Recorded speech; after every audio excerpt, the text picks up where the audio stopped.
एक और बड़ी खबर आ रही है इस बीच। मिनाब स्कूल हमले को लेकर एक बड़ा अपडेट आया है। वो अपडेट क्या है, जहां पर ये कहा जा रहा था कि 160 से ज्यादा छात्रों की मौत हो गई है।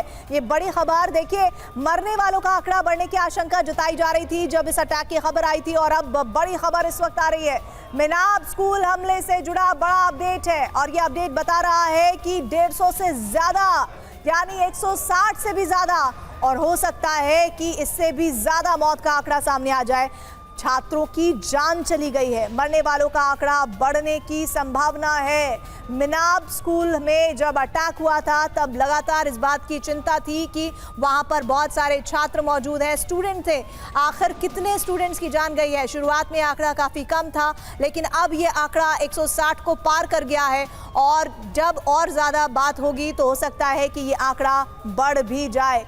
इस वक्त हम अमिताभ सर का रुख करना चाहते हैं। सर, अरागची का स्टेटमेंट कि हमें अपनी सुरक्षा के लिए ऐसा करना पड़ा, लेकिन जिस तरह हम देख रहे हैं कि स्कूल को टारगेट किया गया, 160 छात्रों की जान चली गई और ये आंकड़ा और भी हो सकता है।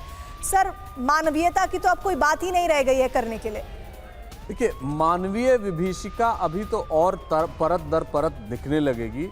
पूरे ईरान में इंटरनेट पर बैन है, और जो भी इंटरनेट यूज़ कर रहे हैं या तो स्टारलिंक से जो अप्रूव्ड थे, या वैसे कुछ जो बच गए हों वो यूज़ कर पा रहे हैं। लेकिन ईरान से कोई खबर आ नहीं रही। और ये जो स्कूल वाली घटना है, काफ़ी पहले इनिशियल घंटे में ही ये सारी चीज़ें हुई थी। और अगर देखिए, इसका दो एस्पेक्ट में बताऊं, अगर ज़्यादा सिविलियन कैजुअलिटीज़ होती हैं, ज़्यादा वहाँ के जो लोग मारे जाते हैं, तो वहाँ भी लोग प्रोटेस्ट करेंगे अमेरिकन स्ट्राइक के खिलाफ, और वो राष्ट्रवाद एक तरह से झलकने लगेगा। तो अमेरिका के पास भी बहुत कम समय है, इजराइल के पास कम समय है कि वो ईरान को कितनी जल्दी वो अपने घुटनों पर ले आए। रही बात खामेनेई साहब की हत्या की, जो इसकी सर मैं आपको रोक रही हूँ, एक बड़ी खबर आ रही है और बहुत ही इंपॉर्टेंट न्यूज़ है ये। देखिए, खामेनेई ने वॉर रूम की कमान संभाल ली है।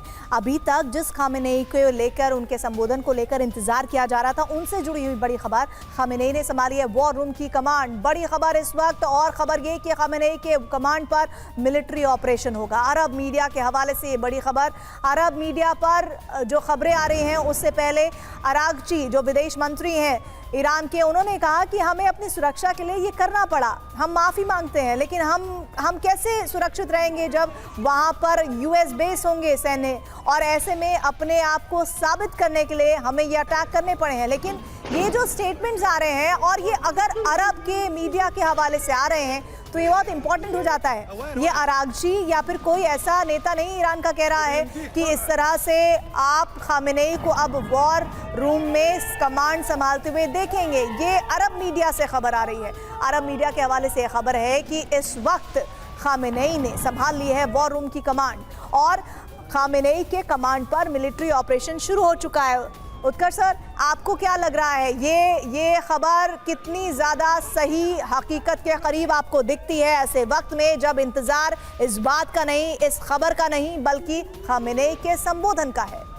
ये है एक इंफॉर्मेशन वॉरफेयर का तरीका है।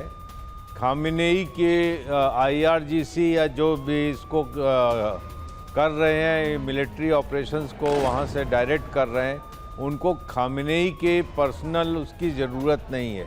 ये दो चीज़ें बताती है ईरान को, ये बताने के लिए कि खामेनेई ज़िंदा हैं और फुल कंट्रोल में हैं, और एक तरीके से उन्हें एक हीरो के तौर पर पेश किया जा रहा है कि एक 84-85 साल का बूढ़ा आदमी अगर ये चीज़ कर सकता है, तो बाकी ईरानियों से भी ये उम्मीद की जाती है कि वो अमेरिकन अटैक्स का जवाब दें। और ये बहुत एक तरीके से उन्हें पेंट किया जा रहा है कि हाँ, वो ईरान की अस्मिता के लिए कुछ भी कर सकते हैं। प्रैक्टिकली ऑन ग्राउंड खामेनेई का पर्सनल वहाँ होना ज़रूरी नहीं है, क्योंकि IRGC के कमांडर पूरी तरीके से सक्षम है। ईरान युद्ध पर सबसे बड़ा अपडेट है ये अभी तक का, और ये खबर इस वक्त ये आ रही है कि कुवैत, UAE और बहरीन में कर्फ्यू लग गया है। अब देखिए, अरब देशों में इस कदर हालात बेकाबू हो चुके हैं कि नागरिकों को घर से बाहर ना निकलने की सलाह दी गई है, और ये वाजिब भी है। जिस तरह के अटैक, कहीं से भी मिसाइल गिर रहे हैं, ड्रोन अटैक हो रहे हैं, तीनों देशों में लगातार धमाकों की आवाज़ सुनाई दे रही है। जिनको इस बात का इल्म ही नहीं था कि आखिर अब उनको जब इस तरह के सायरेंस, इस तरह के मिसाइलों की आदत हो जानी चाहिए, ऐसे में उनके ऊपर अचानक से एक नहीं कई अटैक्स हुए हैं, ड्रोन के, मिसाइल्स के, और इन देशों में लगातार धमाकों की आवाज सुनाई दे रही है। कुवैत, यूएई, बहरीन में कर्फ्यू लगा दिया गया है। आज का दिन ब्लैक सैटरडे है इन देशों के लिए, कुवैत के लिए, यूएई, और साथ ही साथ हम दिखा रहे हैं आपको उन देशों का हाल जहां पर ईरान ने ये अटैक किए हैं। और इन अटैक के बाद अब ये ताकीद कर दी गई है कुवैत, यूएई और बहरीन में कि देखिए, सुरक्षित रहना है, घर के अंदर रहिए और ऐसी जगहों पर रहिए जहां पर आप महफूज कर सकें, क्योंकि तीनों ही देशों में लगातार धमाकों की आवाज़ सुनाई दे रही है। विक्रम जी एक मैं आपसे कमेंट लूं, लेकिन एक और बड़ी खबर आ रही है ईरान से। इस वक्त बड़ी इंपॉर्टेंट न्यूज़ आ रही है, मौत की खबर आ रही है। इस वक्त जानकारी है कि खामेनेई की बेटी और दामाद की मौत हो गई है। ये बार बार खबर आना और बार बार तेहरान के सिटी काउंसिल मेंबर का ये दावा बताता है कि अभी तक ईरान की तरफ से इस पर कोई क्लैरिफिकेशन नहीं दिया गया है। और ये इस बात की तस्दीक इस लिहाज से मानी जा सकती है, हालांकि ये हम सिर्फ स्टेटमेंट्स को कोट कर रहे हैं, कि आज सुबह खबर आई कि खामेनेई के घर को और दफ्तर को अटैक किया गया। ईरान की तरफ से ये क्लियरली बोला गया कि खामेनेई वहाँ नहीं मौजूद थे, लेकिन खामेनेई के परिवार के बाकी सदस्य वहाँ मौजूद थे, नहीं मौजूद थे, इसको लेकर कोई भी क्लैरिटी नहीं दी गई थी। और ऐसे में अब ये बात एक बार फिर से खबरों में है, जिसकी चर्चा सबसे ज़्यादा है। लेकिन विक्रमजीत जी, इस वक्त जो हम कुवैत, बहरीन और यूएई में कर्फ्यू की बात कर रहे हैं, लगातार धमाकों की आवाज़ आना, लगातार इस दहशत में रहना कि कभी भी कोई अटैक हो सकता है, नागरिकों के लिए भी तो एक ऐसी स्थिति है जिसके लिए वो तैयार नहीं रहे होंगे, क्योंकि इन देशों को तो इस बात का एहसास ही नहीं था कि इस तरह का अटैक उन्हें देखना पड़ेगा। बिल्कुल सही प्रीति जी, ये देखिए, ये आज तक ये दूर से बैठ के देख रहे थे जो कि इजराइल, गाज़ा, लेबनान, सीरिया में जो कि ये आम सी एक बात है, अटैक होता रहता है। आपकी नॉर्मल सिटीज़न है, वो जो सिविल डिफेंस मैकेनिज़्म है वो भी आपके ऑपरेटिव रहते हैं, लोग प्रैक्टिस में रहते हैं कि भाई अगर कुछ एयर स्ट्राइक होनी है तो कैसे शेल्टर लेना है। स्कूलों में बच्चों को सिखाया जाता है कि आपको ऐसे कुछ सायरन होता है तो डेस्क के नीचे छुपना है, अपने को कैसे बचाना है। तो ये सारी चीज़ें, जहां आप दुबई की बात करें या आप बहरीन की बात करें, तो उन्होंने तो शायद इसके बारे में कभी सुना ही नहीं, उनको तो सदियां हो गई सुने हुए।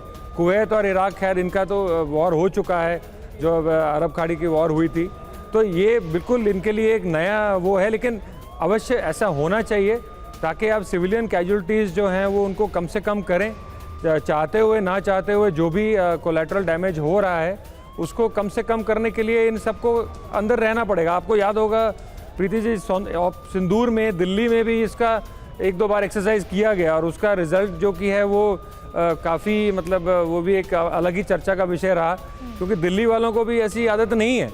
और आज वही हाल इन सिटीज़ का है। और आप बोलिए दुबई, और जहाँ पे नाइट लाइफ के लिए वो जाना जाता है, उन लोगों को आप बोलिए जी कर्फ्यू लग गया है, आप घर के अंदर बैठे रहिए, तो एक अलग ही ऑफकोर्स लेवल ऑफ, इसका मतलब वहाँ पे थ्रेट अभी है, इमिनेंट है। आप देख रहे हैं कैसे जो भी अटैक्स हुए हैं। और इसमें मैं तो यही कहूँगा कि बहुत ही समझदारी की बात है कि जितना सामान्य नागरिक अंदर रहे उतना ही उनको नुकसान कम होगा। सर, एक अमिताभ सर, एक बड़ा इंटरेस्टिंग पॉइंट भी है। अभी जैसा हमने सुना कि खामेनेई पहुंच गए हैं ऑपरेशन रूम में, पूरा कमांड उन्होंने अपने हाथों में ले लिया है।